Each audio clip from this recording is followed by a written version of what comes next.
ప్రియులారా, మన ప్రభు అయిన యేసుక్రీస్తు నామంలో మీకు శుభోదయం. ఆయనను గూర్చి అనుదిన ఆత్మీయ ఆహారం, డిసెంబర్ 31 బుధవారం. నేటి మన ధ్యాన లేఖనం సమూయేలు మొదటి గ్రంథం 7వ అధ్యాయం 12వ వచనం.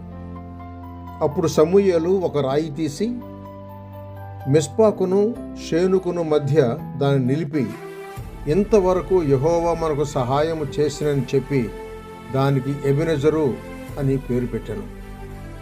వ్యాఖ్యాన అంశం: యేసు ప్రభువు ఎబెనెజరు ఇమ్మానుయేలు. వ్యాఖ్యాన అంశం: యేసు ప్రభువు ఎబెనెజరు ఇమ్మానుయేలు. వ్యాఖ్యానం: ఇంతవరకు అనే పదం జరిగిపోయిన గతం వైపు చూపే వ్రేలులా ఉంది. మన జీవితంలో ఎన్ని సంవత్సరాలు జరిగిపోయాయి?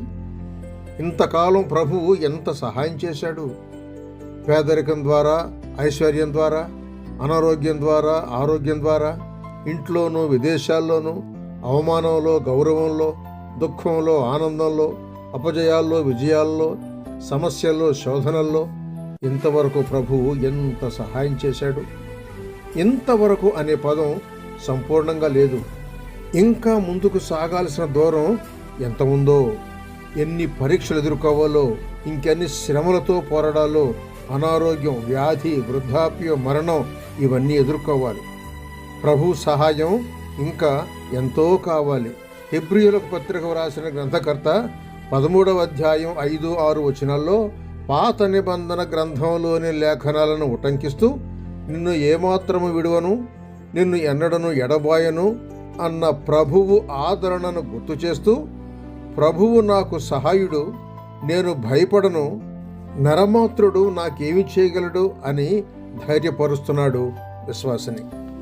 చుట్టూ ఉన్న సమాజంలో వింత వింత పోకడలు గంతులు వేస్తున్నాయి, సులువుగా చిక్కుల్లోకి లాగేస్తున్నాయి. నిజానికి ఇప్పుడు జరుగుతోన్న అసాంఘిక విషయాలు కొత్తవేమీ కావు. ప్రభు అన్నాడు, నోవహు దినాల్లో జరిగినట్లు, లోతు దినాల్లో జరిగినట్లు ఇప్పుడు జరుగుతున్నాయని. లూకా సువార్త 17వ అధ్యాయం 26-37 వచనాలు చదవండి. లోకంలో జీవిస్తున్న విశ్వాసి లోక సంబంధుల విధి విధానాలకు దూరమవుతూ క్రీస్తుకు దగ్గరవుతూ, విశ్వాసిలో ఉన్నవాడు లోకంలో ఉన్నవాని కంటే గొప్పవాడనే నిర్భీతితో సాగాలి. సంవత్సరాలు గడుస్తుండగా ఆ దినం సమీపించే కొలది బడా నమ్మకమైన మంచిదాసుడా అనిపించుకోగల ఆయన అభినందనకై ముందుకు సాగటం ఎంతో మేలు, ఎంతో ఆశీర్వాదం. రేపటి నూతన సంవత్సర శుభాకాంక్షలతో వందనాలు.